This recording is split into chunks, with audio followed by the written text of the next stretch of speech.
Armenia este o țară mică și destinul ei a fost mereu influențat de statele mai mari și mai puternice din jur. De 35 de ani, armenii își dispută cu vecinilor azeri enclava Nagorno-Karabah. Regiunea a fost un experiment al sovieticilor care au transformat-o într-o provincie azeră, deși locuitorii erau armeni. Prăbușirea URSS și dorința cetățenilor din Karabah de a trece sub jurisdicția Armeniei au declanșat conflictul care încă nu își găsește rezolvare. În zonă sunt trupe de menținere a păcii din Federația Rusă, însă nu își îndeplinesc misiunea, iar armenii sunt revoltați. Ne dă detalii Serghei Minasian, ambasadorul Armeniei la București, invitatul meu de astăzi. Sunt Cristina Cileacu, începe Pașaport diplomatic.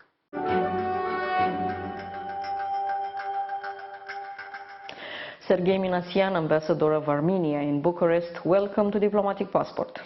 Thank you for invitation.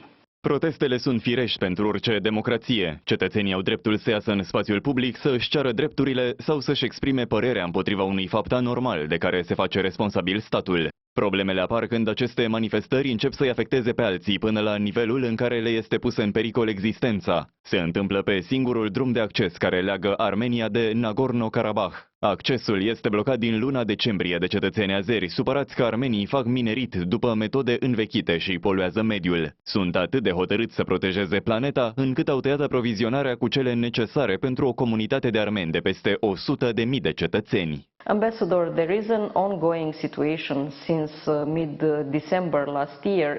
It's a blockade imposed by some Azeri activists, climate activists, that are actually putting in danger more than 100,000 Armenian community members into the mountains. They basically block the access between Armenia and Karabakh area. Why is this situation not being solved? This is very disturbing situation, and as you said, since December 12th of last year, the road is actually blocked by Azerbaijani authorities. You said about ecological activists, but you know Azerbaijan is not a country when any kind of a civil activism could be visible. So in reality, these are actions organized and driven by the state structures of Azerbaijan. I have to say that Azerbaijan also sued Armenia to Berne Convention for this exact illegal mining, as they say. So maybe they are activists. Actually, no. This is a process that really having full state support and with real involvement of Azerbaijani state mission on all levels, from the Ministry of Foreign Affairs to presidential administration. And anyway, this ecological topic actually just the cover of the real political actions of Azerbaijani side. And recently, a couple days ago, President of Azerbaijan even openly stated that as one of the, I would say, ways of resolution of this situation, it could be a withdrawal of Armenian population from Nagorno-Karabakh region. So that's why the thematic of the, I would say, natural resources it's just a propaganda topic that cover the real political goals of Azerbaijani leadership. And I think that the best example or illustration of this, the reaction of the international community, reaction of the European structures, reaction of the most active international actors like United States, France. Just a couple of days ago, for example, State Secretary Blinken discussed this issue with President Aliyev and invited his attention of this unacceptability of such kind of steps that really endangers the health and security of Armenian populated region of Nagorno-Karabakh. Întreaga comunitate internațională a remarcat situația și a cerut deschiderea căii de acces dintre Armenia și Nagorno-Karabah, coridorul Lachin. Federația Rusă este principala forță responsabilă cu liniștea în regiunea unde vecinii armeni și azeri nu reușesc să se înțeleagă. Rușii au în zonă trupe de menținere a păcii și, în teorie, ar fi simplu pentru soldați să mute protestatarii în alt loc și să deblocheze drumul. În practică însă, lucrurile stau pe dos. You mentioned the State Secretary Blinken. He said that this corridor that links is the only way, basically, between Armenia and the Karabakh region should be open as soon as possible. In the same time, Russia, that's supposed to be the one in charge of free circulation on this corridor, says that it's working hard to solve the situation. But how come the situation, which shouldn't be that complicated after all, is not solved yet? You know, according to the trilateral agreement of November 2020 that ended the Nagorno-Karabakh war of 44 days war, only a Russian peacekeeper contingent is allowed, and it's its obligation also to keep security of this road and this corridor. Unfortunately, it seems that some consequences of Ukrainian crisis also affected on the Russian readiness to play its more active, its peacekeeping role in Nagorno-Karabakh. In what way? In what way? The road that should be under the control and safe security of Russian peacekeepers is closed by Azerbaijani activists. Yeah, but why the Russians are not going to open it, though there are some kind of a communication using this road by the Russian peacekeepers and Red Cross, but for civil transport from Nagorno-Karabakh or from Armenia, it's closed. And it seems that the Russian side is not able, or is not going to do it. And the reason, as I said, one of the reasons, it's consequences of the Ukrainian conflict with its very different dimensions, including also the special relationship that established between Russian Federation and Azerbaijan on this situation. Just to remind you that 2 days before the Ukrainian military phase, the current military phase of the Ukrainian conflict, Russia and Azerbaijan, they signed a special agreement on allied cooperation between these two countries. And one of the most important elements of this cooperation is also cooperation in the energy sphere. And I think for many people in Romania and also in other European countries, it will be interesting to know that as a result of this energy cooperation, huge amount of the Russian gas that is buying by Azerbaijan, while the domestic consumption of Azerbaijani gas is selling through Turkey to the European market. Lipsa de reacție a Rusiei într-un conflict care a trecut de la faza militară la faza pe proteste este un efect al războiului pe care ei l-au început în Ucraina. Putin este mai slab și liderii din fostele state URSS, care altădată nu ar fi vorbit public despre părțile neplăcute ale relațiilor cu rușii, acum o fac. Și mai mult, impun condiții mai stricte în negocierile pe care le fac cu Kremlinul. So, besides this agreement between Russia and Azerbaijan, are Russia capable military right now with their capabilities they still have in Armenia? Let's not forget that they still have a military base on the territory of your country. To open this road? Or it's a matter of I don't want to open this road? This is really a very open question also for our side, because on one side the peacekeeping contingent dislocated in Nagorno-Karabakh is not so big, it's just about 2,000 of soldiers. On the other hand, it's understandable that this complicated geopolitical figure, when beside Azerbaijan also the another important actor in our region, Turkey, becomes also a very trusted and valuable partner for Russia. And of course, all these factors, they influences on the position of Russia. Anyway, as a fact, we have a situation when in the territory and the corridor that should be protected by the Russian peacekeepers, we don't have open access neither from Karabakh nor from Armenia, and this is a reality. So you're saying that actually there are three countries now, a sort of, let's say, unsigned coalition against Armenia. In case of Russia, I wouldn't say that we have in the same case of relation as with Turkey and with Azerbaijan.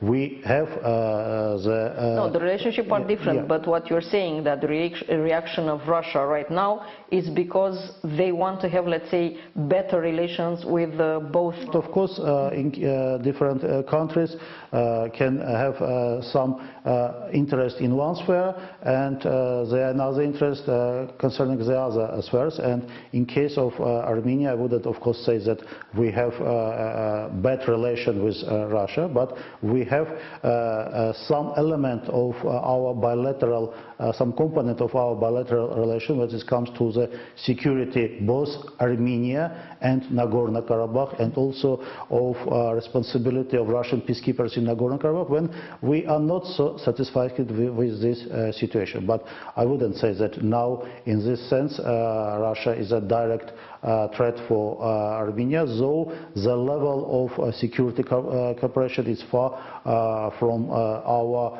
actually wills and our goals.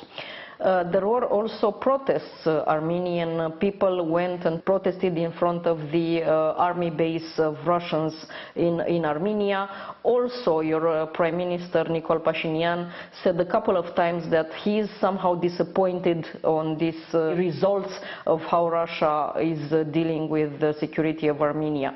Shall we see this as a crack in the relationship of your country and Russia? As it was mentioned by our political leadership, a statement that comes from the Armenian side, on this level they aim to invite attention of the Russian leadership of the non-appropriated situation, first of all in the security sphere.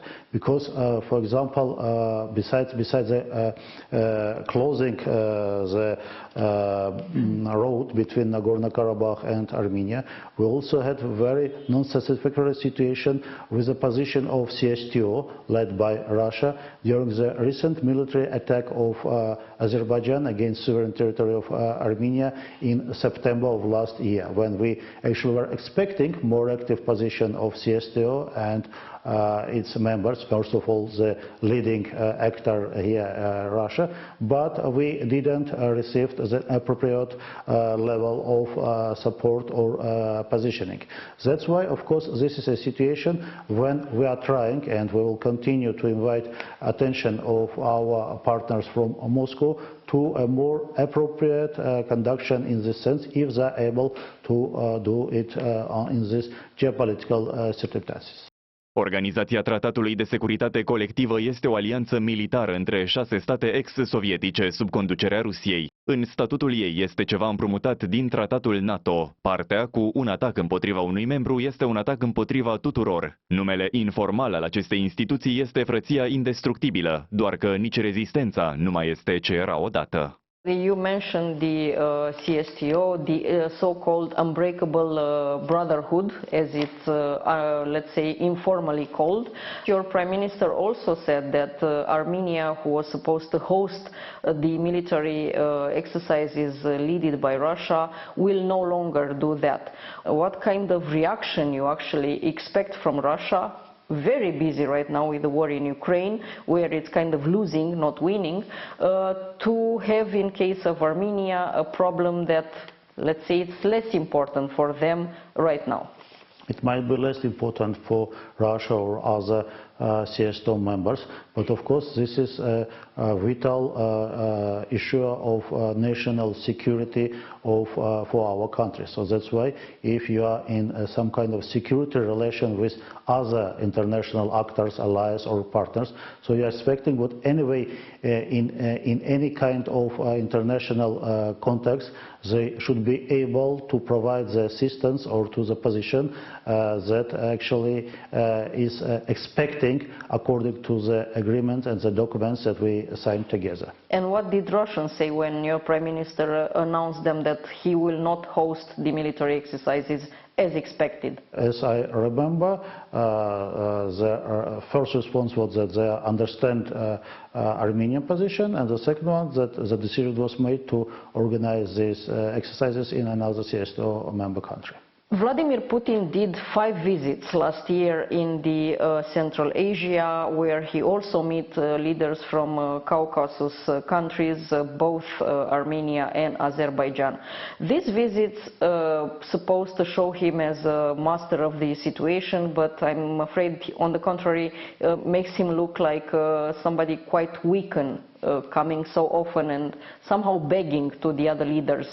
Who is now influencing the area? Because these countries, both Caucasus and Central Asia, were former members of the former Soviet Union, and right now Russia, as I said, busy in Ukraine and with other things, is kind of losing its influence. Who is now influencing more this area?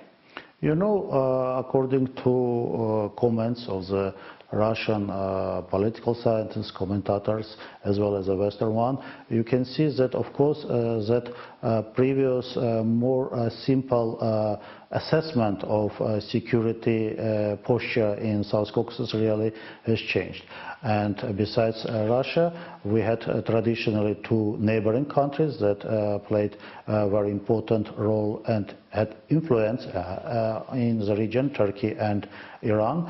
And concerning the United States, actually it was a region that had a great impact before the Ukraine crisis, when the, for example, United States were conducting operation in Afghanistan.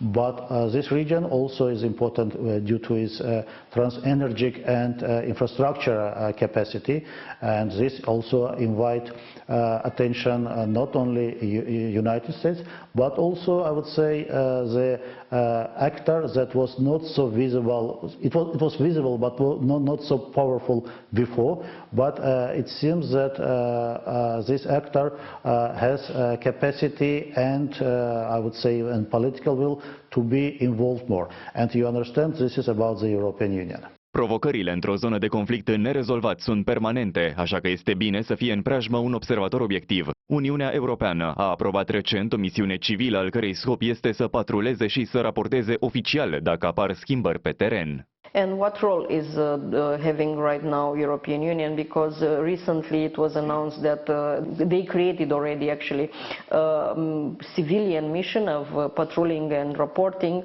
similar with the one European Union already has in Georgia. Just at the beginning of this week, European Union approved the political decision of a 2-year-long deployment of civil monitors in Armenia, the border with Azerbaijan. Moreover, this is the experience that EU and some EU member countries, including also Romania, that they reached during this Georgian experience, been implemented also in Armenia, when the first attempt for 2 months of deployment of this mission were done in last autumn. And I hope also that many member countries will be actively involved in this process. And I think that it was to mention that Romanian position on the decision about this mission was very, very important. And it's very important because for us it's some kind of additional, maybe non-military, but a very important political leverage that will allow to keep under the attention our border with Azerbaijan. I think that the presence of the European monitors will be some kind of additional deterrent factor for Azerbaijani leadership. And also I hope that the more involvement of political involvement of European Union.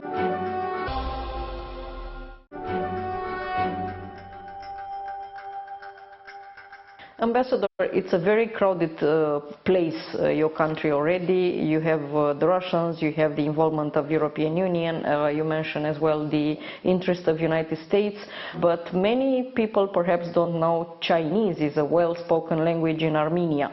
How is the influence of China regarding Armenia in this crowded space? You know, I remember when I first visited China, it was more than almost 15 years ago. The Armenian community in China were about maybe a couple of dozen of persons. You know that we have very big and very widespread diaspora all over the world, but China was one of the few exceptions, though traditionally we had historical and trade relations up to 1,000 years ago.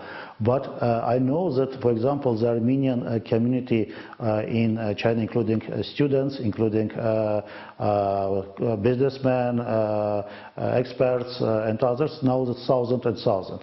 So this is a real demonstration of the two-way cooperation between our two countries. And of course, the economic and I would say now the technological capacity of China is enormous, and it's growing every year.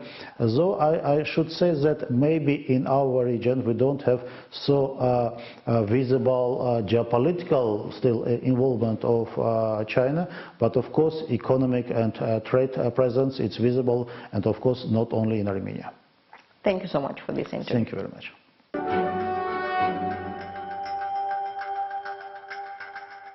Atât pentru astăzi, dar rămânem în continuare online pe pagina de Facebook a emisiunii și pe contul nostru de Twitter. Revenim cu subiecte noi din lumea diplomației și a politicii externe vinerea viitoare de la 11:30 și reluare sâmbătă după miezul nopții.